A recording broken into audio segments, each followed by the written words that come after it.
Shalom, giving honor and praise unto Yah, the creator and the maker of heaven and earth. We're going to start in Deuteronomy, the 28th chapter, verse 68. That way we can gain some understanding of what we're speaking about. Deuteronomy 28, verse 68, and it reads as follows. And the Lord shall bring thee into Egypt again with ships, by the way whereof I spake unto thee. Thou shalt see it no more again. And there you shall be sold unto your enemies, for bondmen and bondwomen, and no man shall buy you. This is talking about, brothers and sisters, is speaking about the Atlantic slave trade. Now, in your own time, I went in on YouTube, the video entitled Deuteronomy 28, verse 68, under the channel that I have, and went into the fact of how it was mistranslated and so forth and so on. For instance, it should say, you shall devote yourselves unto your enemies. Or it say, you shall sell yourselves unto your enemies. It should not say, you shall be sold unto your enemies, because of the Hebrew understanding. Also, the situation and the meaning of the word Egypt from the Hebrew word Mizraim. The word Mizraim meaning the distress of the sea, Matzil Yam. Matzil means distress. Yam means sea. Also from the situation that you read of, Matzorayim, which means the double oppression. Because Matzor means oppression, also means trouble, also means straits. All right? So, Deuteronomy 28, verse 68, speaking about that. Let's go and cross-reference to see what this will be talking about in person. Isaiah chapter 60, verse 9, it says and follows. Surely the owl shall wait for me, and the ships of Tarshish first, to bring thy sons from far, their silver and their gold with them, unto the name of the Lord thy God, and to the Holy One of Israel, because he hath glorified thee. Now, what this is talking about, brothers and sisters, distinctly speaks about the restoration of Israel, whereas in Deuteronomy 28, it speaks about the curses. From Deuteronomy 28, verse 15 to 68, it speaks about the curses coming upon Israel. Isaiah 60 speaks about the restoration of Israel in the future. Now, when I say Israel, I'm speaking about the true house of Israel. I am not talking about the European converted Khazars that went over into the land of Israel perpetrating a fraud. That's not who I'm speaking of.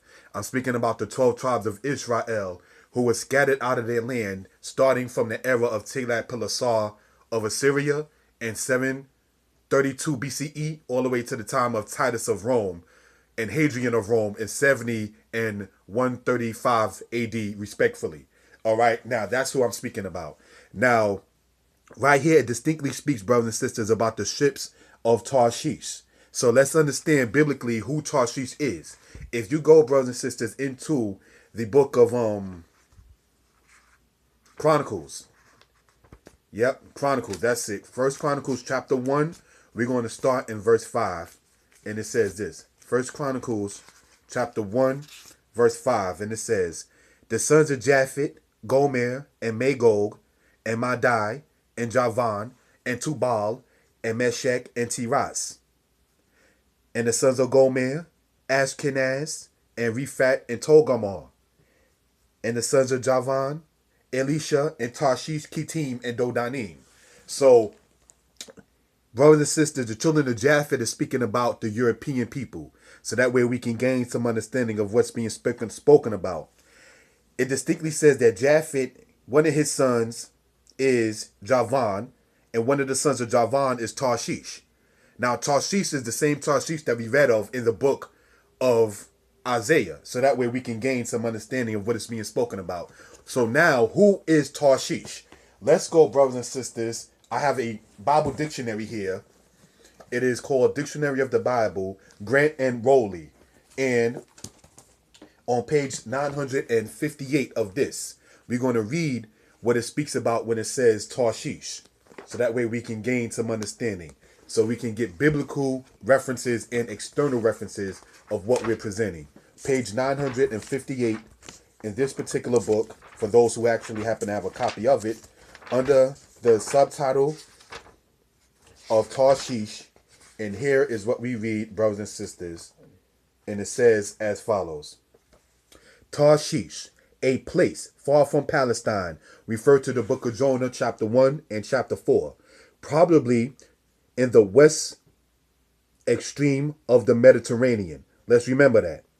It says probably in the west extreme of the Mediterranean.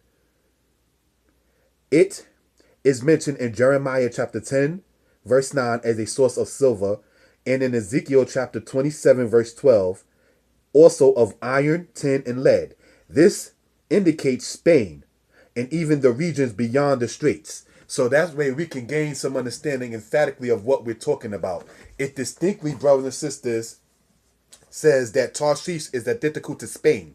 So now let's understand from another reference about where the children of Japheth went after the flood. So that way we can gain understanding.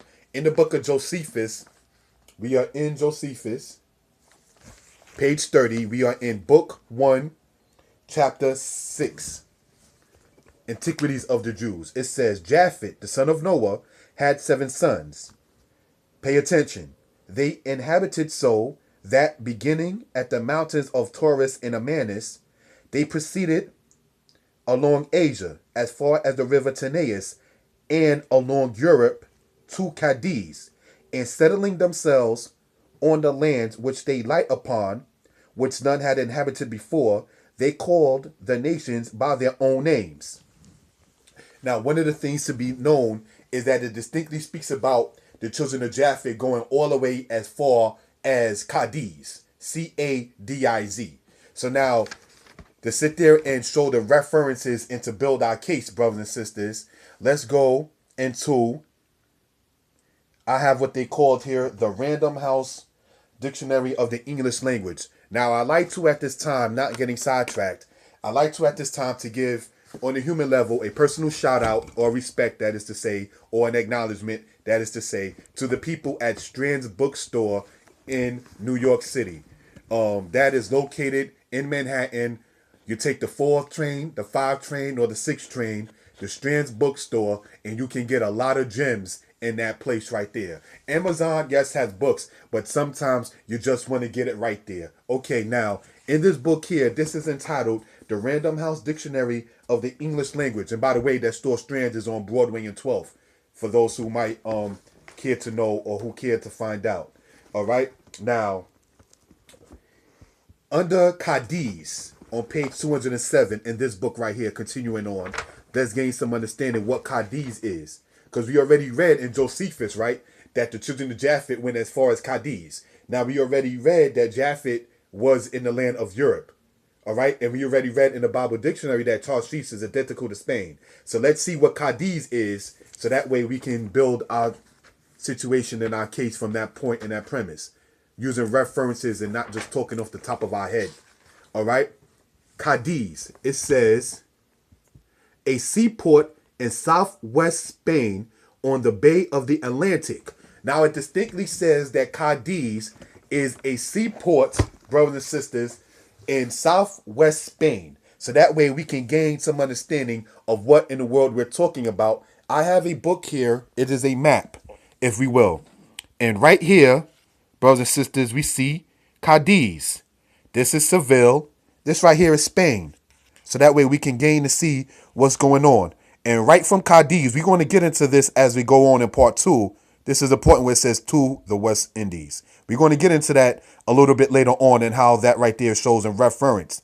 But this right here just goes to show that Cadiz is in Spain. So when the children of Japheth, when they, after the flood, they came all over through all this area right here, all along Europe, as the book of Josephus, book 1, chapter 6 distinctly says, that's what it's talking about right there. Now, when you read, brothers and sisters, about Javan, for instance, in the book of Daniel, the book of Daniel chapter 8 speaks about Javan, but it's translated as Greece. So therefore, the Spaniards is actually a nation that descended from the Greeks. The Greeks is one of the fathers of most European or many European nations. So that way we can gain some understanding concerning that.